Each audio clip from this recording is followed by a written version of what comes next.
John Cena. The name alone is a religion in professional wrestling. 16-time world champion, Hollywood A-lister, the man who has granted over 650 Make-A-Wish requests, more than any individual in the Foundation's history. A man who built his entire brand on 3 words: hustle, loyalty, respect. But here's the question that nobody in this industry wants to ask out loud, and I guarantee the comment section is going to explode over this.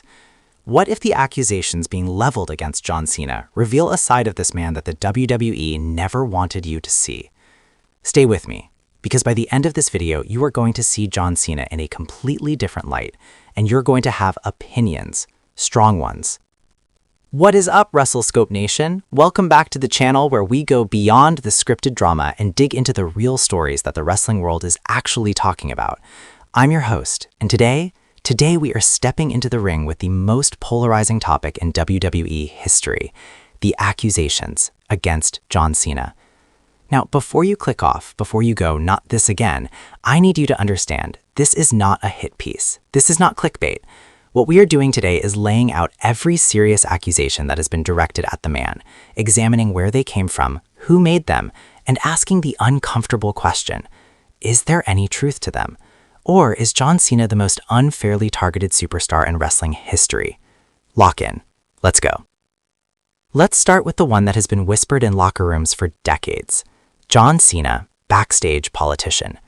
For years, wrestlers who shall not be named publicly have hinted, and some have said outright, that Cena wielded enormous influence over his own booking, that at his peak, Cena had Vince McMahon's ear in ways that other top stars simply did not, and that this influence allegedly shaped who got pushed, who got buried, and who stayed exactly where they were, beneath him. The most explosive version of this accusation came from none other than Ryback, real name Ryan Reeves. In multiple podcast interviews, Ryback claimed that he was deliberately kept from the top of the card, and he pointed fingers directly at established top guys, with Cena's name looming large in the conversation. Ryback alleged that there was a culture of self-preservation among the top tier, and that anyone who threatened to break through that glass ceiling suddenly found their momentum stalling. Now, here's where it gets complicated. Cena himself has never directly addressed these accusations in depth. His silence could mean guilt, or it could mean he considers the allegations beneath response. But think about this. When Cena was the face of WWE, the company was printing money. Vince McMahon is a businessman first. Why wouldn't he listen to his biggest star? The real accusation isn't that Cena was uniquely evil. The accusation is that the system allowed one man too much power, and that man happened to be John Cena. What do you think?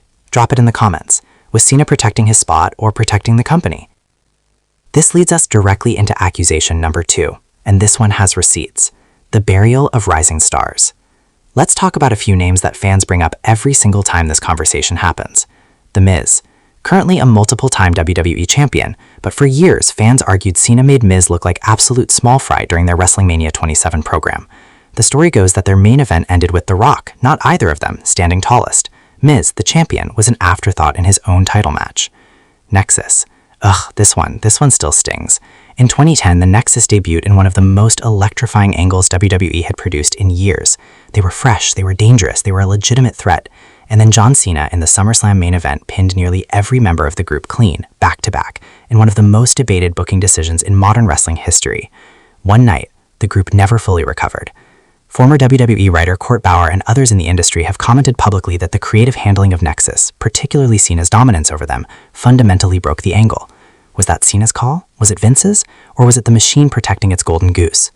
The accusation isn't that John Cena personally demanded these outcomes. The accusation is that John Cena benefited from them and never pushed back. For a man who talks about loyalty and respect, that silence is what fans can't forgive. Now we get to the accusation that nearly blew up John Cena's entire public image, and it has nothing to do with wrestling. In 2021, during the promotional tour for Fast and Furious 9, John Cena posted a video on Weibo, China's social media platform, in which he called Taiwan the first country to have seen the film. Within hours, John Cena posted an apology video, in Mandarin, that many observers described as extraordinarily careful to avoid ever actually saying the word Taiwan out loud. The accusation? That John Cena, the man who built a brand on unwavering loyalty and standing up for what's right, bowed to Chinese government pressure and issued a politically motivated apology to protect the film's box office revenue in China. Politicians, journalists, and fans worldwide accuse Cena of choosing money over principle. Some went further, calling it a betrayal of basic human rights advocacy. Senator Marco Rubio publicly criticized Cena. Media outlets across the political spectrum covered it as an example of Hollywood's corporate cowardice in the face of Chinese market pressure. Here's the twist that most people overlook. Cena had just finished his retirement run with WWE. He was at the peak of his Hollywood career. Fast 9 had a reported $200 million at stake in the Chinese market alone. So the question isn't simply, was Cena wrong? The question is, what would you have done? When hundreds of millions of dollars hang in the balance, when your studio, your co-stars, your entire production team has skin in the game, does one man's principle stand actually change anything? Or is that the most dangerous kind of accusation? The accused is guilty, but so is everyone watching.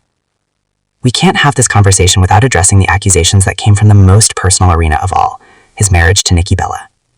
When John Cena and Nikki Bella split in 2018, just weeks after their on-screen Wrestling Mania proposal, Nikki gave a series of interviews that painted a picture of a relationship where John Cena's terms were absolute.